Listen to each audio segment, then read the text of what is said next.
ഞാൻ ഒരു സാധനം കൊണ്ടാണ് വന്നിട്ടുള്ളത്, പാലട പായസം. ഇത് നല്ല ടേസ്റ്റാണ്. അപ്പം ഞാൻ ഒരിക്കൽ കുടിച്ചിട്ടുള്ളൂ മറന്ന്. അപ്പോൾ ഇത് ഞങ്ങൾക്ക് ഹോം തന്നെ ഉണ്ടാക്കി നോക്കാം. അപ്പോൾ ഞങ്ങൾക്ക് ഉണ്ടാക്കി നോക്കാം. അപ്പോൾ ഗൈസ്, ഞങ്ങൾ മിൽമാൻ്റെ 2 കൊട്ട പാലാണ്. പാന് ഞങ്ങൾ ഇത് തീ ആക്കിയിട്ട് വെച്ചിട്ടുണ്ട്. അപ്പോൾ നമുക്ക്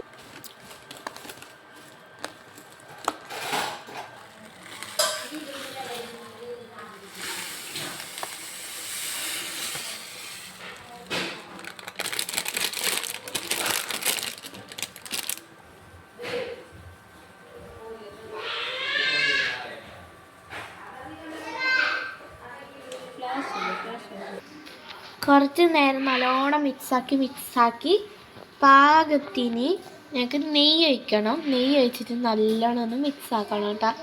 ആ നെയ്യിൻ്റെ ഇതുണ്ടായിട്ടില്ല, ചെറിയൊരു മഞ്ഞ കളർ മാത്രമായിട്ട്. അപ്പോൾ ഞങ്ങൾ പാലട പായസത്തിൻ്റെ ഒരു നല്ല മണമാണ് വരുന്നത്.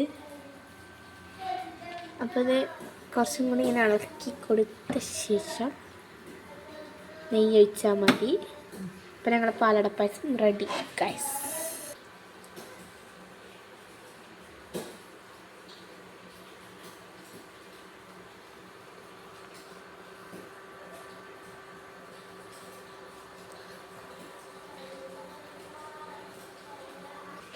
അപ്പോൾ ടാറ്റ ഗൈസ്.